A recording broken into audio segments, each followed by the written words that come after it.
Kamusta mga insan? So ngayon, hindi mo na device ang iba-vlog ko. So may konting ituturo lang ako sa inyo na nalalaman ko about sa pag-install ng CCTV camera. So kung gusto niyo pong matuto, panoorin niyo po ng buo ang aking video. So ayan mga kainsan, nakakabit na yung isa dito sa labas ng bahay. Then yung isa naman, ayun, sa dulo. Okay. Yan ang first mong gagawin pag ikaw ay magkakabit ng CCTV. Ilalagay mo muna kung saan mo gustong ipwesto yung mga bullet, yung mga camera. So ipwesto mo muna sila. Ipwesto mo muna sila kung saan mo gusto ilagay. Ayan pa, dito sa namin. Ayan. At dito sa loob ng bahay. So pagtapos ka na mag-install ng mga bullet at naipwesto mo na sa dapat paglagyan, dito naman tayo. Ito kasi dati na siyang may naka-install talaga na CCTV camera. Tsaka ito, nagpa-install si mama. So ganyan ang mangyari. So pansit-pansit. Ang mahal po ng binayaran pa niya dyan. So ngayon ako, may nalalaman ako sa CCTV. Gusto ko makatulong, gusto ko makatipid siya kahit papano. Aayusin ko po yan. Okay? So ang binili namin ay 16 channel na. So ipapakita ko sa inyo mamaya kung paano yung pagkakabit, pag-iistila. Ayan. Abangan nyo yan mga kainsan mamaya.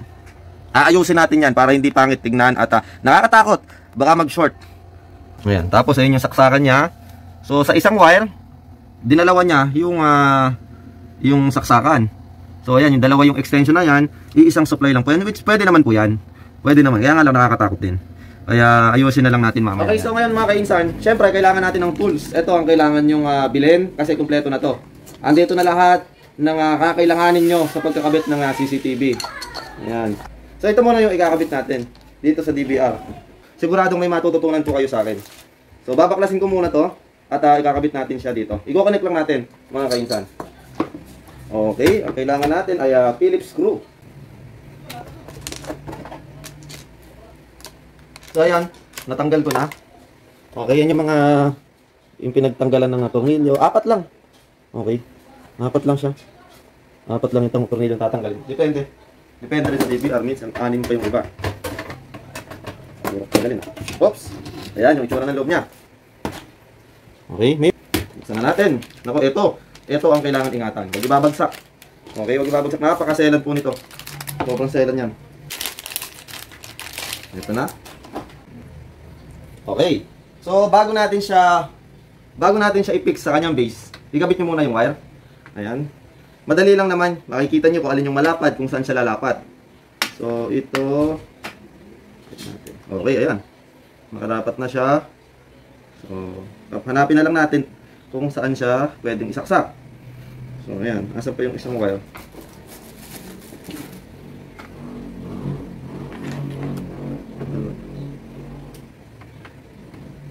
Ayun. So, pumasok. So, doon siya. Ayun. Then, parang kulang yung wire. Ayun. Ito, yung malapad. Ayun, oh. Makikita nyo agad eh. Kahit hindi kayo marunong, makikita nyo agad. Ito, itong wire na to, yung sakit niya, dito siya, oh. Makikita mo naman 4 yung butas niya. So, dun mo lang siya isasaksak. Then, ito malapad. May makikita kang malapad dito. Ayun, yung malapad sa ilalim.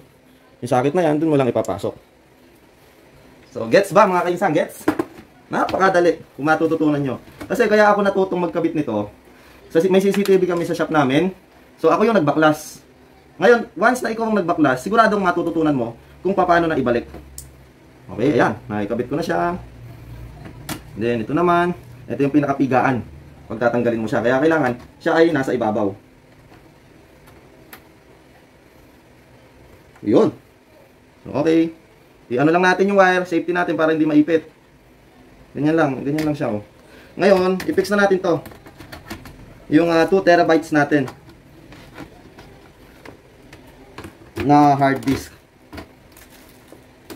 Okay. So, pasok. Balik na rin natin. Ingat lang po, ingat lang. Sobrang dobling pag-iingat ang gawin nyo. So, tornicles. So, ayan lang. Diba? Ang inuna natin, ito, yung nasa itaas. Okay? Tsaka na natin siya higpitan. Pag nakapasok na, ayan, higpitan na natin. Importante yan, kailangan mahigpit para hindi mahulog. Okay, tsaka ako na kinabit to. Huli ko na siyang ikinabit. Okay, hindi ko lang naipakita na sa inyo. Next na tayo sa pagkalalagay naman ng mga pagwa-wirings naman tayo. Okay, so mga kainsan, ipapakita ko sa inyo kung paano magkabit ng BNC. So, maraming klase ng ito ng BNC. Ito yung may spring siya. So, tanggalin mo lang, naka-roscas po siya. Then, pasok mo muna. Madali na po yan mamaya. Ayan, pumipigil kasi yan, naglalak siya. So, babalatan na natin yung pula. Positive. Pula, positive. Hindi, kaya ano huwag masyadong malaki yung yung distance ng pagkakabalat niya. Ayan. Sa harapan lang. Ito, ground po yan. Yung makikita nyo na wire na silver. Yan, ground po siya. Kailangan natin ito mamaya. Kasi pag hindi niya po naikabit yung ground din na yan, hindi rin gagana yung CCTV na. Yan, so yan, nakakabit na to. Kaya ko lang binabagalan para masundan niya. Tanggalin niya yung aluminum. Ito kasi yung yung maglagay ka lang ng maliit na tanso, then ipapasok mo siya doon sa may butas. Yan, sa may butas. Then may tornilyo siya para sa yung tornilyo, ilalak mo siya doon. So, balatan ko muna para makita nyo. Importante po yung ground. Huwag madidikit dito sa may positive. Sa may copper. Then, pasok nyo na. Yan, so magiging ganyan siya. Nakapasok na yung tanso, tinurnilyo ko na siya. Then, pagdudukungin mo lang yan. Then, roscas mo. Then, dito naman tayo sa may power supply niya. Okay. Luwagan nyo lang po yan. Luwagan nyo lang yung tornicoles. Lalagay ko na yung pula sa positive. So, parang medyo mahaba yung pula sa positive. Sabay na natin ipasok. Ayan, makikita nyo po yung ayan, sipatin nyo na lang pong maigi.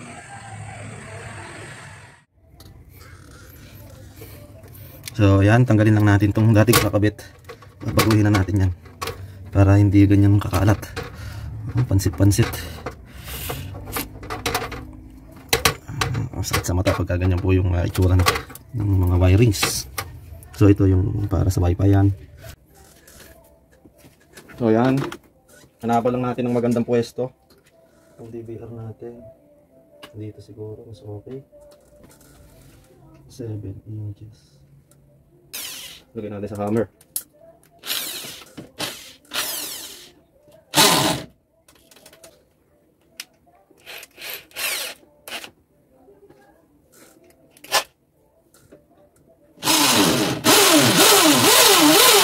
So yan, nilagyan ko na siya ng tools. Kabitan ng tornilyo. Dapat sakto lang po yung butas. Wala kasi yung martilyo eh. Kulang tayo sa gamit. Halatang hindi talaga nag-i-stila. Pero para makadepende nga, kailangan nating gawin. So yan, tornilyo. Mas mainam kasi kung mas malapad yung ulo. Para pag sinabit natin, hindi mahulog. Makikita nyo mamaya yan pag nakakabit na. So ayan yung tornilyo mga kainsan. Kasarapan lang yung baon ko sa kanya, no? Para maisabit natin yung DVR. Hindi ko masyadong isinagad. So ito na yung DVR natin. Gagawin lang natin yung power supply niya dito. Nasaan na ba? Ayun. Ayan. Then mamaya dito natin ikakabit yung HDMI ito dito na nakakonekta sa TV. Okay, then ito naman para sa wifi po yan. Okay, so mamaya makikita nyo po yung mga i-connecta natin dyan. Saktong sakto, parang sinukat. Then ito naman yung CCTV power supply. Okay, 16 channel. Wow, dami. 16 channel. So titingnan ko lang yung butas. Ayun, may butas siya dito. Lalagyan lang natin ng tandayan. Ballpen lang ang katapat niya. Meron pang isa para hindi magkalat pag nagbubutas tayo, para hindi maalikabok. So kailangan natin ng basahan para hindi na tayo magkalat ng alikabok, di ba? Sapuhin lang natin. Malikot yung barena na to. Okay, so pag malikot yung barena natin at hindi natin maitutok, tanggalin mo muna sa hammer.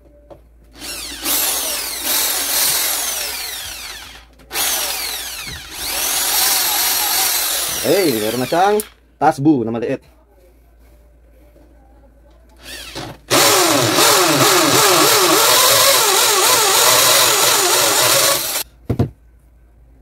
di ba? Nasa po natin yung kalat. Ay, yung alikabok. Siyempre, kalat din yan. O, ngayon, taklo mo muna. Para hindi ka pari-pari ito. O, yung isa naman.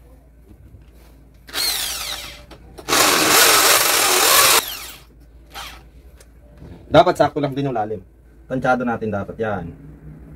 Okay, so dito ka muna. Hindi muna ako pumunta sa kusina. Ibabaon ko ngayon to. Oops, sakto. Lalagyan natin ng tools. Buti na lang, Boy Scout, laging handa. Boom! Bang! Isa pa? Boom! Pukpukin. Pag hindi mo pinukpok, hindi babaon. Kailangan mong pukpukin. May dalawang libre pa na kailangan to. Kailangan to pag pumutok yung mga fuse nyo, pang reserva yan. Naku po! Hindi nagtapat yung butas. It's a prank. Nagtapat yung butas. Pero para safety, higpitan na rin natin.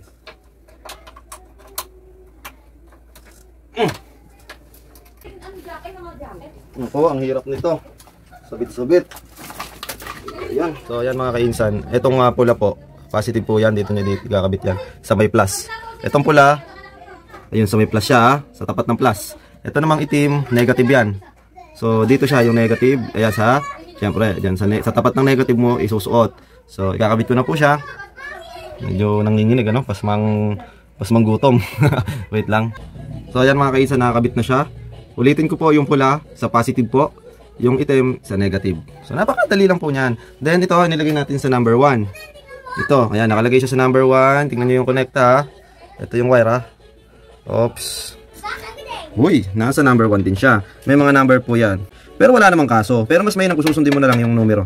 Ayan, ito 2. Sunod dito, ito yung number 1. Ito yung 2. 3, 4, 5, 6, 7, 8. So kung ano yung number na yan, siguro mas mainam na kung susundin mo na lang sila.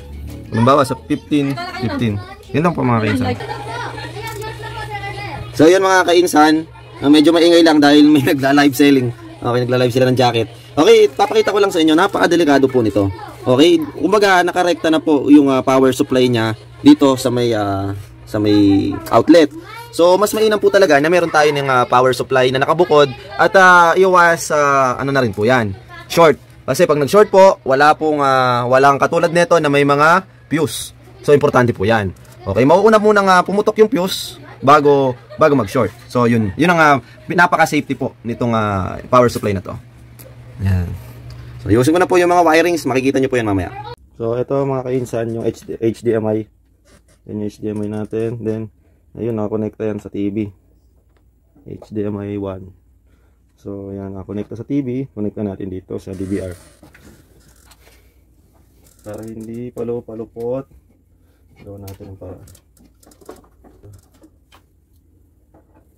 dalawa. Ayun.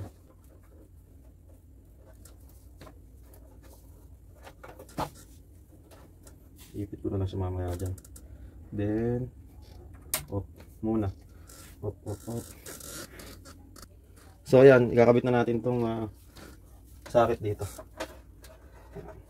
Kagandahan niya, yan, nakabukod na. Makat yun. Okay, so kakabit ko na yung plug niya. Yan. Pwede nang isaksak. At saka yung mouse na lang. Buti na lang mahaba yung wire ng mouse.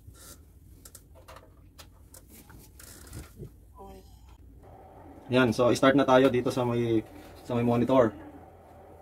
So susundan niyo lang po yung gagawin ko. So yan, English, tama, English.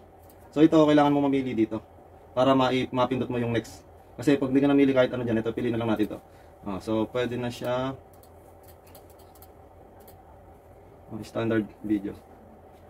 So ito pwede na siyang i-next.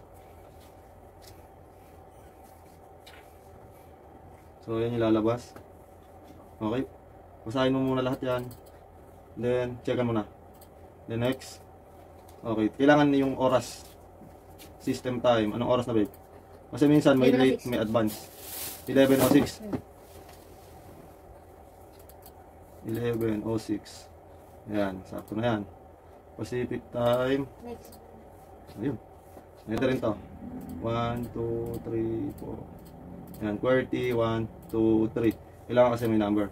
Yun din po ilalagay natin dito. 1, QWERTY. 1, 2, 3. Then, ganun din dito. 1, QWERTY. Tatlo lang. Kung ano po yung nilagay nyo dito sa admin, password, yun din po yun. Okay po, bahala kung ano po yung ilalagay nyo dito sa admin. Kung yung pangalan nyo, pwede rin yan. Then, Yula quarter, pwede na yan. Ito, kadalasan ko lang na para hindi makalimutan. Yan lang, LB by. Ayan. Tapos, mouse to. Then, password. Ano daw ang children's book? Swerte na lang din. Pwede na yan. Oh. Basta masagutan mo lang naman eh. Puwerte. What is the first name of your first boss? Mina. Ah, Mina. Oo. Mina. What is the name of your favorite fruit? Apple. Aba, uma-apple pa nga ang asawa ko. Ayan, okay na. Okay. Meron sa ibabaw. Ano nalagyan natin? K2@gmail.com. Wait, i-connect na ngayon sa tiisa na yan. Pag may isa na. 8 tsaka 2. Oo, at gmail.com.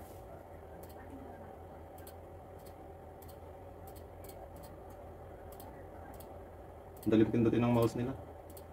Ayan. Okay na yan. Boom. Yun. Oh, ito welcome to the Start Visa. Next na agad, babe. Next na natin. Okay, next. Wait lang. Mayroon dito yung sa yan. Pass. Ito, tama. Instant playback. Pass. Pass mo pa. Mouse is... Okay na to, babe. Mahirap igalaw. Sakto lang eh. Ayan. Diba? Tama na yung system time. Ay! Ano oras ulit yan? 11. Yan na. International date na yun. January. Start. So, okay na. Next. Save natin, di ba? Next. Version. Ito yung... Tama na. Yung pang connect sa mobile. Scan to download. Wait lang, scan ko nga. Wait lang. Kailangan dyan na enable. Okay, scan mo. Offline. Hindi pa nakakonect na wifi din eh. Yeah. Oo, pwede na yan. Next na tayo. Next. Next na. Channel. Overview. Motion. All.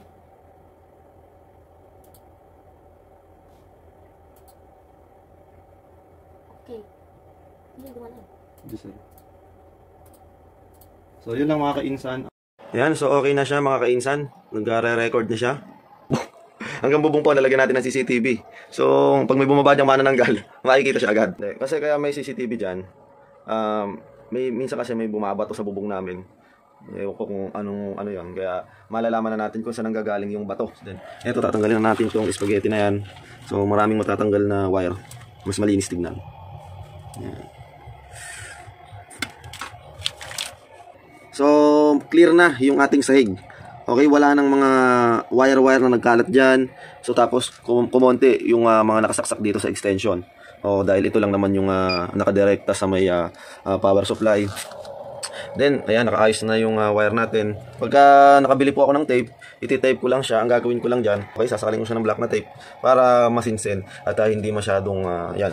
Ganun talaga may iwasan yan, lalo na pag marami kang kinabit na CCTV, mas maraming wire.